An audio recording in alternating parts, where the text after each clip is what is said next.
Now, welcome to another lightning response video, where this time I've got a couple questions I'll get to, all of which come from the video the other day about Sabine and what it means to be a Jedi, not that it's required viewing for this one. Anyway, the first question comes to us from Sarah Ballista, who asked, "Hey Thor, I think a great subject to bring up in light of this would have revolved around that of Chirrut Imwe and Sabine Wren. One possesses the ability for using the Force, but is starkly not a true Jedi, while the other is absent of the ability to use it, yet in all manners, save for name, is a true Jedi. It kind of astonishes me that seemingly nobody else has thought of Chirrut, because he in his own way puts a rift in the idea that anyone could use the Force. While I accept Sabine using the Force, I can't say I understand why Chirrut can't or couldn't. What are your thoughts? He's arguably one of the most interesting characters in Disney Star Wars, in my opinion, but has gotten so little of the spotlight."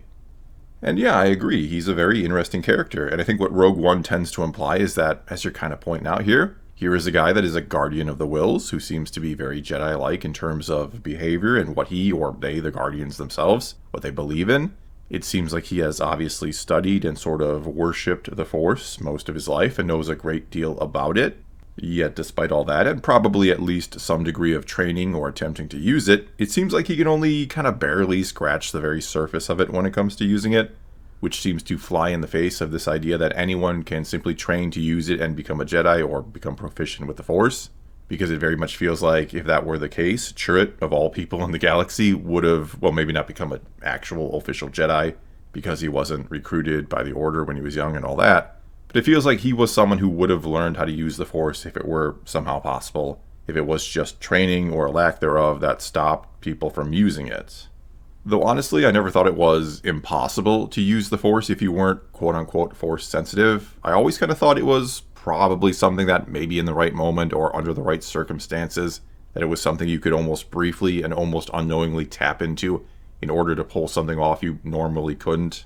Or that if you, studied it and trained hard enough, you'd be able to, kind of like Chirrut, you could scratch the very surface of it and do something rather basic with it, or basic when compared to what, say, the Jedi or Sith can do with the Force, but that it'd take pretty much all you had and be the extent of how much you could ever use it.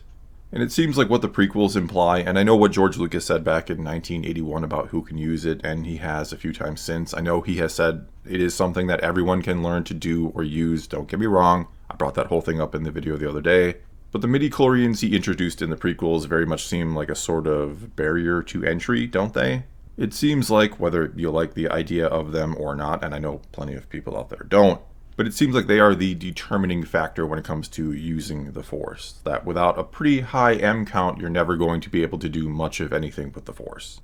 And I mean, let's be real about it. What the Jedi midi-chlorian test seems to be is a way for the Jedi to know if you're going to be able to use the Force or not ahead of time, and how well you will eventually be able to use it. To me, this is them saying that no, not everyone has what it takes to be a Jedi, just in terms of potential or ability. To say nothing of the point I was trying to make in that video, which is that what makes you a Jedi is not learning how to use the Force. It's the person, who you are, how you live your life, and the ideals you follow that make you one. That somehow recently here with a character like Sabine, the two have been kind of conflated. Force use and being a Jedi has been conflated. So many people out there are now ready to call her a Jedi because she can do a Force push or pull, when that's not what it's all about. Which you could also argue is what the Jedi seem to forget about in the prequels. I certainly don't think the midi-chlorian test, though it measures raw potential seemingly, I don't think it necessarily is something the Jedi should be doing.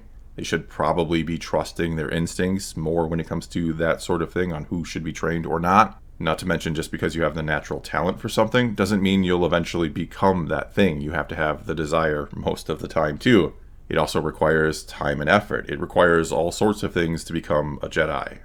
And I'd argue that no, Chirrut isn't or shouldn't be considered a Jedi, even though he lives, as far as we know, he lives more or less by those ideals, because Force use is a prerequisite to being a Jedi, not what makes you or breaks you, essentially. It's just something you need to be able to do or use, because you need to hear and listen to the will of the Force, which seems to be something granted to you by a high midi-chlorian count. And in turn, Sabine also shouldn't be considered a Jedi, even though she seems to have unlocked the Force and is skilling up. She seems to have a high midi-chlorian count, but she shouldn't be considered one because she doesn't live by those ideals based on everything we have seen thus far, based on the choices we have seen her make in the Ahsoka series primarily. Alright, let's now move on to this question from Severitus, who asked, Hey Thor, I certainly agree with the idea that being a Force user does not inherently make one a Jedi or Sith. Both sects are personal disciplines that require a lifetime dedication, and it is definitely true that being a Jedi is about living a life of selflessness. What I do disagree on is the idea that it is a good thing. The idea that the only way of living life as a Force user that is safe for the galaxy is to be the organic equivalent of a droid with regular memory wipes and strong programming locks is horrifying to me. Yes, a Jedi might prevent wars and solve the strife of millions, but the price being that they have no free will outside of the ultimatum of obey the code or become a living demon. That would be a dystopian novel premise in any other franchise. And I'm not even sure that it entirely holds up factually. Jedi Council members seem pretty selfish when it comes to the desire to run the lives of other Jedi. The rules of the world as you, Lucas, described them, where the dark side necessitates such a system, maybe is true as is, but I don't see why that's a desirable story premise. Many people idolize the Jedi way because of the style of Luke and Obi-Wan. Being clear-eyed on what it means to be a Jedi, I honestly want nothing to do with it. And I don't mean to be an ass here, I really don't. I appreciate the question, but I'm not sure how you don't see how teaching kids that with great power comes great responsibility is a good thing. That being more selfless is a good thing. That when you become overly selfish, overly possessive of people and things, which can easily happen in the real world, that if you don't pay attention to your actions and how they affect other people, that you might end up hurting people and a whole lot of people depending on just what you do. Also, and I think this is probably the biggest misunderstanding when it comes to the Jedi, but they're not emotionless robots or droids as you kind of compare them to here. They're allowed to have friends and to pursue things in life that interest them. They're just not allowed to have attachments. They're not allowed to become overly possessive of people or things. And nobody forces them to stay in the Jedi Order. As has been seen with Ahsoka or Dooku, they can simply walk away anytime they want, and nobody is going to try and stop them. And though, again, I really don't mean to sound like an ass here, I apologize, but just because you can't understand how a life of servitude and sacrifice could be rewarding, that doesn't mean others couldn't or wouldn't understand it. It doesn't mean that if, say, the Jedi and the Order were something real here on Earth that people could apply to or something, that they'd have any problem filling their ranks with people willing to give their life to the greater good. Hell, it already happens or has happened throughout history when people have willingly signed up to join the military or go to war, knowing full well there's a good chance they'll never come home again. But the thing is, they love something more than themselves and are willing to fight and die for it and what it means to themselves and others, or to fight to protect those who cannot protect themselves. And we should humbly thank these people, not look upon them with pity or anything of the sort. We should admire those willing to give their life for something beyond the self and to provide others with a life of freedom from tyranny. I don't look at it as them giving up their free will, and I doubt they do as well, as much as I look at it as them guaranteeing free will remains a thing for all of us, and I'd argue there is nothing more important than that.